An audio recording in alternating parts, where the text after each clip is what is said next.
I'm no expert when it comes to necessarily positive self-care and coping skills, but I do know a little bit more than your average person that you run across. So that's what we're going to talk about today. So to start, I kind of want to go into what is a coping skill versus what is self-care. Now, for those of you that are with us, what are your thoughts on it? What do you think? I'm going to call you out if you don't. If you can identify any differences you think there might even be. A coping skill is something you do after something bad happens, and self-care is something you do before it happens. It's close. That's bits to that, yeah. I think the coping skill is more intrinsic, while self-care is more extrinsic. Someone. You, Nina? Or you? No? Alright. So I'll go over my things for my coping skills, self-care, versus a lot of this is going to be more of what I say versus what's on the screen in the first place. But one of the things that tend to happen is there are a lot of overlaps when it comes to coping skills, when it comes to self-care. One of the big things about it is that coping skills are very much used in the moment when you need it. Self-care is something you do routinely, something that helps you out on days regardless of if you had struggles that day or not. Coping skills are for those momentary things where you need to really manage how you're feeling, manage what's going through your head, manage exactly what's happening to you.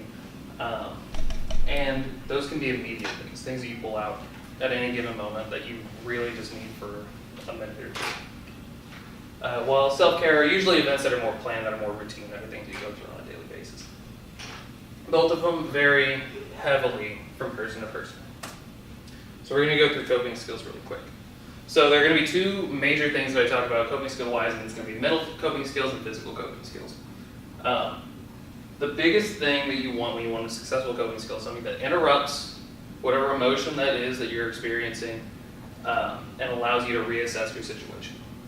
So when it comes to coping skills, the hardest ones to really wrap your mind around are the mental ones. So I'm going to come back to those in a second. Physical or sensory coping skills are the things you're going to go to easier, things that are going to stop you a lot quicker. And obviously, as far as sensory goes, it's going to be anything that utilizes your five senses. So one of the things that I had on here was gum, as you can see me chewing it right now. One of the things that does is it stimulates three different senses: touch, taste, and smell. So what that does is the more that you are distracted by some other sensory thing that catches you off guard, like if you're extremely upset, that lets you stop for a minute. It's more likely to engage you. So the more that you utilize at a time, the better it is as far as the coping skill goes when we're talking about physical or sensory coping skills. So if there's something small you can carry with you, say that it's like just a stone with a weird touch pattern to it, and you rub that stone, that works for people at times. Some people, it's just music, it's a certain sound that they hear, whether it's white noise, whether it's a specific song that takes them back to a moment in their childhood. And that starts to get a little bit more into the mental aspect of it. And then if we talk more about smell, kind of sensory things, something that has a scent to it that really resonates with you. Something that also brings back those kinds of memories. Now, when we talk about mental gymnastics and wrapping your mind around the situations you're through, especially when it comes to traumatic events, mental coping skills are incredibly important to understand, if not grasp. So some things are things that people talk about all the time, reminding yourself of better times, thinking about things of that nature. But one of the biggest things when it comes to a mental coping skill, as we stated for interrupt and reassess, is getting your mind onto a different topic and coming back to it when you're ready. Because all of this is at a time interval and a rate that you are comfortable with. It has nothing to do with other people. Everything we're going to talk about today is going to be about you. So, effective mental imagery is a little vague on there intentionally. So for some people, that could be thoughts of your family pet. For some people, that could be going home and just eating food that you prepared later that day and you were waiting for. These are things that can remind us that, hey, I'm still here. Everything's going to keep going. Regardless of what we have there, I have something to depend on, something that I can reach. And those are things that we really need to look at when talking about effective coping skills in that manner. So we'll go on to self-care. And the reason that I want to talk about the misconceptions of self-care first is everybody kind of has an idea of what they think self-care is, but no one really seems to know for sure. And a lot of things can come up when talking about it. So one of the things is that people use as a term self-care day.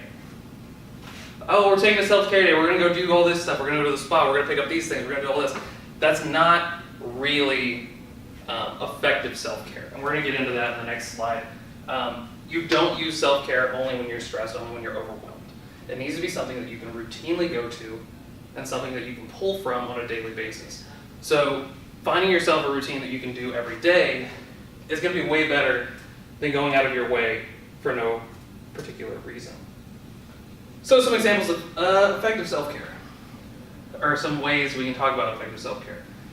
The reason that those self-care days don't necessarily work is because it doesn't fit these guidelines.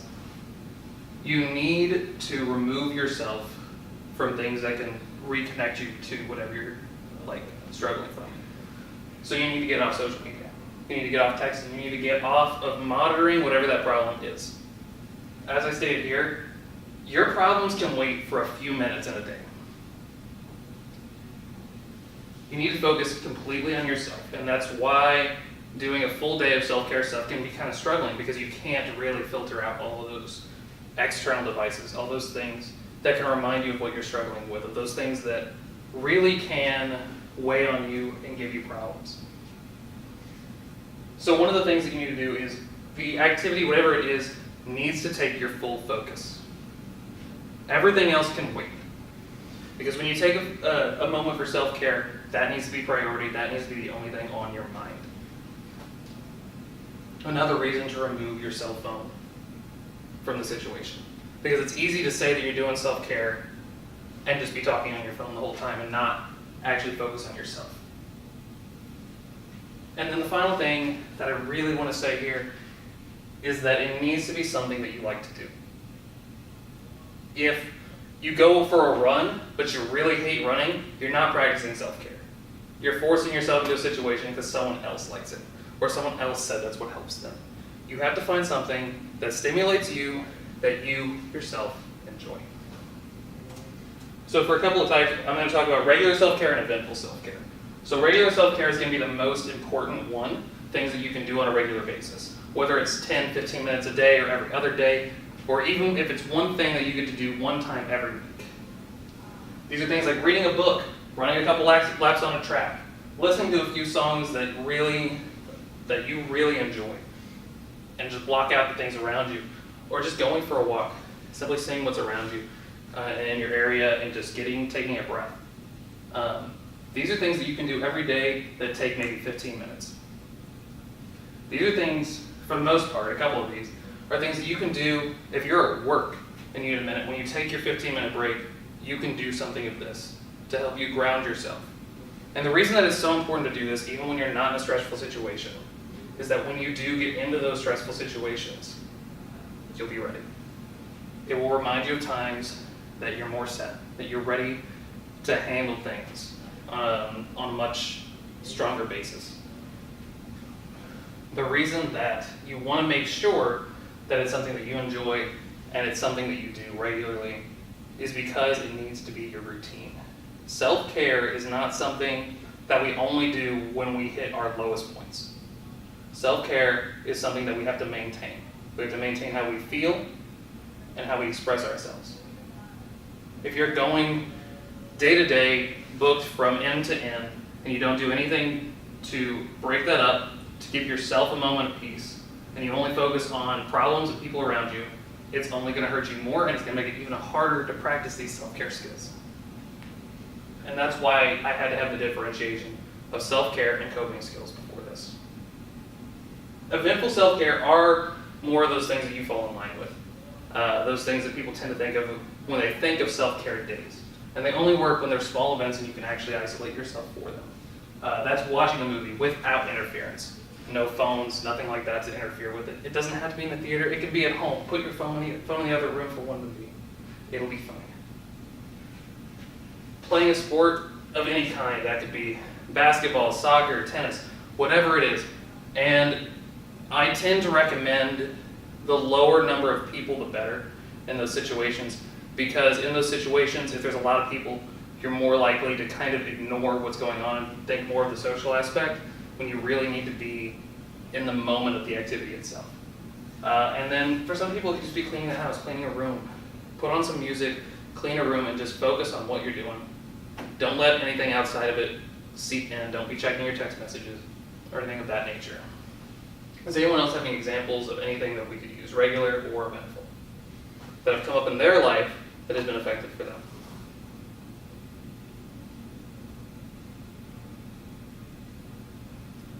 Go ahead. Cuddling my cats. Yeah, that's Yeah. something you do already.